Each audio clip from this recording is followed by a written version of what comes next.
کیونکہ جو لوگوں کو، غریب لوگوں کے دکھوں کو اپنے ساتھ لے کے چلتا ہو، اس کے عروج کو نہیں روکا جا سکتا۔ اور آج الحمدللہ عمران خان پاکستان کے نہیں، عالم اسلام کے رہنما ہیں۔ آج جب سعودی عربیہ کے ساتھ، سعودی عربیہ کا کوئی مسئلہ سامنے آتا ہے تو وہ عمران خان کو مشورہ کرتے ہیں۔ جب ایران کی بات آتی ہے تو ایران کے حکمران عمران خان سے بات کرتے ہیں۔ ترکی کے سربراہ ہوں یا عالم اسلام کے کسی اور ملک کے رہنما، وہ عمران خان کی طرف قیادت کے لیے دیکھتے ہیں۔ یہ آج اعزاز ہے پاکستان کو کہ آج پاکستان کے حکمران آج عالم اسلام کے رہنما ہیں۔ یہ اعزاز پاکستان میں ایک طویل عرصے کے بعد آیا ہے۔ ذوالفقار علی بھٹو کے بعد شاید یہ پہلی بار ہے کہ پاکستان کے عوام نے جس شخص کو اپنی قیادت کے لیے منتخب کیا ہے، عالم اسلام بھی اس کو اپنی رہنمائی کے لیے دیکھتا ہے۔ جناب وزیر اعظم، آپ نے انقلاب برپا کیا ہے۔ 1970 میں ہم نے یقینی طور کے اوپر ایک رائز دیکھا تھا غریب آدمیوں کا، پوورسٹ آف پور کا رائز تھا، اور اس وقت ذوالفقار علی بھٹو کی قیادت میں یقینی طور کے اوپر وہ انقلاب آیا تھا۔ لیکن تحریک انصاف کا جو انقلاب آیا، جو 1990 کی دہائی میں آپ نے 1996-97 میں جو بنیاد رکھی تحریک انصاف کی، یہ مڈل کلاس کا انقلاب ہے۔ اور آج کی صدی میں اتنی بڑی تبدیلی کہ 30 سال سے جو لوگ اقتدار کی مسند کے اوپر بیٹھے ہوئے تھے اور جو بھول گئے تھے، وہ کہتے ہیں نا کہ تم سے پہلے بھی ایک شخص یہاں تخت نشین تھا، اس کو بھی اپنا خدا ہونے کا اتنا ہی یقین تھا۔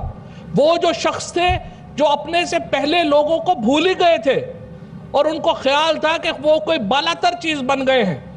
ایک پرامن انقلاب کے ذریعے عمران خان کی قیادت میں پاکستان نے ان بتوں کو پاش کیا۔ ہم نے دیکھا کہ 30 سال سے پاکستان کے اقتدار سے چمڑے ہوئے لوگ آج چوہے کی طرح کبھی ایک بل میں گھستے ہیں، کبھی دوسرے بل میں گھستے ہیں، اور ہم انہیں اپنے بلوں سے نکال کر پاکستان کے لوگوں کے سامنے پیش کرتے ہیں۔ کبھی لندن جاتے ہیں، کبھی کسی کو کہتے ہیں ہمیں معافی لے کے دے دو، لیکن عمران خان کا جو وعدہ تھا وہ ہم نے پورا کیا ہے۔ آج نواز شریف اگر جیل جا رہا ہے، آصف زرداری اگر کیس بھگت رہا ہے، شہباز شریف اگر پاکستان سے فرار ہے، تو یہ عمران خان کی قیادت میں پاکستان کے لوگوں کی فتح ہے۔ ورنہ یہ تو وہ بت تھے جن کی طرف آنکھ اٹھا کے دیکھنا مشکل تھا، لیکن عمران خان نے وہ کر دکھایا جو پاکستان میں اس سے پہلے کبھی کوئی نہیں کر سکا۔ اتنا بڑا انقلاب، اور ایک کسی جگہ کے اوپر ایک لہو کا قطرہ نہیں بہا۔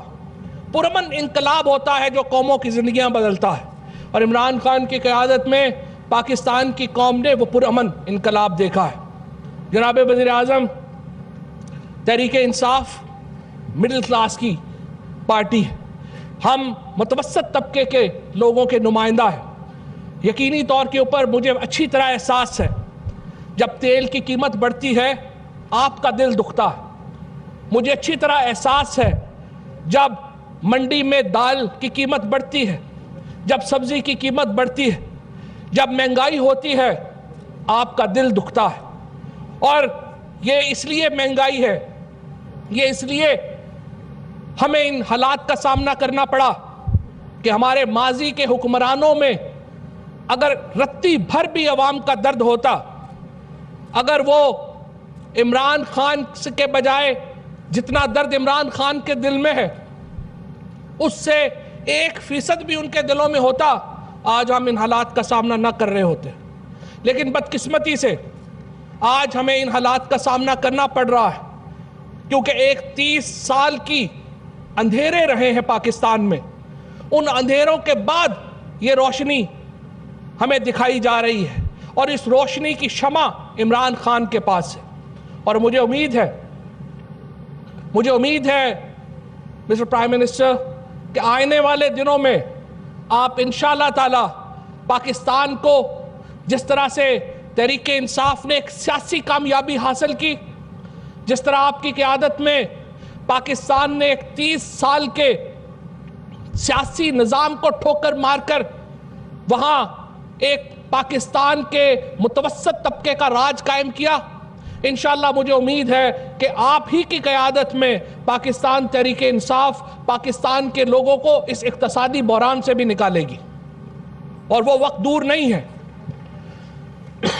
یہاں میں آپ کو یہ تھوڑا سا بتانا چاہتا ہوں مسٹر پرائم منسٹر کہ جہلم آپ تشریف لائے ہیں، یہ صحابہ کی سرزمین، آپ کیا یہ تمام علاقہ کوہ نمک، بکڑالہ، ظاہر ہے آپ اس کے چپے چپے سے واقف ہیں، آپ یہاں پہ شکار کرتے رہے، آپ یہاں پر ہمارے مہمان رہے ہیں، آپ نے اس علاقے کے لوگوں کے دکھوں کو محسوس کیا ہے، اور آج یہی وجہ ہے کہ آپ کی قیادت کی وجہ سے الحمدللہ آج جہلم کے لوگوں نے جو سمجھا جاتا تھا کہ پی ایم ایل این کا گڑھ ہے، آج الحمدللہ تمام نشستیں آپ کی جھولی میں ڈالی اور آپ کی قیادت کے اوپر اعتماد کا اظہار کیا۔ یہاں میں پرائم منسٹر صاحب، چیف منسٹر صاحب بھی بیٹھے ہیں، کچھ جو مقامی مسائل ہیں وہ ان کی طرف آپ کی توجہ دلانا چاہتا ہوں، اور کچھ وہ کامیابیاں بھی بتانا چاہتا ہوں جو 7-8 مہینے میں آپ کی قیادت میں ہم نے یہاں پر حاصل کی، اور آپ کی محبت کی وجہ سے، آپ کی مہربانی کی وجہ سے جو ہمارے علاقوں کے اس علاقے کی قسمت بدلی۔ ایک تو یہ یونیورسٹی تو ہمارے سامنے ہے ہی، اور اس میں جو یونیورسٹی کا جو معاملہ ہے اس سے ایک ظاہر ہے کہ ایک کومپل پھونٹی ہے، یہ آگے جائے گی، لیکن پرائم منسٹر صاحب یہاں بکڑالہ میں ایک ڈیم، چھوٹا ڈیم جو ہے وہ اس کی فیزیبلٹی مکمل ہے، اگر وہ مکمل ہو جائے تو چیف منسٹر صاحب اگر مہربانی کریں اور یہ بکڑالہ کا چھوٹا ڈیم مکمل ہو جائے تو ہمارے پورے علاقے میں پینے کے پانی کا مسئلہ حل ہوتا ہے۔ دوسرا پرائم منسٹر صاحب، یہ جو جی ٹی روڈ جس کے اوپر آپ آئے ہیں، مراد سعید صاحب منسٹر کمیونیکیشن، انہوں نے مہربانی کی ہے، ہم نے ان کے ساتھ مل کے یہ پلان کیا ہے کہ اس جو جی ٹی روڈ ہے اس کو اپ گریڈ کیا جائے موٹر وے کے طور کے اوپر۔ تو اس جو وزیر آباد موڑ پہ چیف منسٹر صاحب کو معلوم ہے پنجاب گورنمنٹ موٹر وے بنا رہی ہے جو سیالکوٹ لاہور موٹر وے ہے، یہ جب روڈ اس سے کنیکٹ ہو جائے گی تو جناب وزیر اعظم آپ کو اسلام آباد کی ویسینٹی میں 2 شہر یعنی چکوال اور جہلم ملیں گے جو اسلام آباد سے 40 منٹ کے فاصلے پر ہوں گے، اور آپ ان دونوں شہروں کو اسلام آباد کے ساتھ اسی طرح ترکیب میں ڈال سکتے ہیں جو آپ کا ویژن ہے کہ نئے شہر بننے چاہیے۔ یہ دونوں شہر بالکل اس سڑک کے اوپر واقع ہیں اور وہ آپ کو ملیں گے۔ تیسرا امپورٹنٹ، چیف منسٹر صاحب نے سر مہربانی کی ہے، آپ للہ سے تشریف لائے تھے جہلم، وہ موٹر وے اور جی ٹی روڈ کا کنیکشن بنتا ہے، اگر ہم اس کو ڈوئل کیریج وے بناتے ہیں تو اس کا مطلب یہ ہوگا کہ آپ موٹر وے کو جی ٹی روڈ سے جوڑ دیں گے، اور اسی طرح سے جو منگلا روڈ ہے اس کی بھی آپ نے منظوری دی ہے ڈوئل کیریج وے کی۔ آزاد کشمیر کی حکومت، منگلا کی کور 1 اور ہم سارے ہی آپ سے یہ درخواست کر چکے ہیں کہ اس منگلا روڈ کو اگر آپ ڈوئل کیریج وے بنا دیں تو پرائم منسٹر صاحب اگر یہ 3 روڈز کا منصوبہ مکمل ہو جاتا ہے تو اس کے نتیجے میں نارتھ اور سینٹرل پنجاب کا یہ سب سے بڑا روڈ نیٹ ورک بن جائے گا، اور یہ جو پورا علاقہ ہے یہ نہ صرف یہ کہ اسلام آباد سے 30-40-45 منٹ کے فاصلے پہ رہ جائے گا بلکہ لاہور سے بھی بالکل جڑ جائے گا، اور یہ پورا علاقہ آپ کو ایک ایڈیشنل ریسورسز دے گا ان شہروں کے، نئے شہروں کے لیے جو آپ ہمیشہ بنانا چاہتے ہیں۔ میں نے میرا خیال ہے کافی وقت لے لیا ہے، لیکن پرائم منسٹر صاحب آپ کو میں دل کی گہرائیوں سے یہاں پر خوش آمدید کہتا ہوں، اور انشاءاللہ تعالی جس طرح میں نے پہلے کہا کہ ہم نے ایک فتح حاصل کی ہے، ہم نے سیاسی فتح حاصل کی ہے. نظام کے خلاف ابھی جدوجہد ختم نہیں ہوئی ہے, اور انشاءاللہ جس طرح عمران خان کی قیادت میں ہم نے سیاسی کامیابی لی ہے, اب انشاءاللہ عمران خان کی قیادت میں ہم نے ایک پسماندہ نظام کو جڑ سے اکھاڑ پھینکنا ہے, اور ہمیں آپ پر پورا اعتماد ہے. آپ ہی کی قیادت میں یہ ہوگا. بہت شکریہ, بہت مہربانی.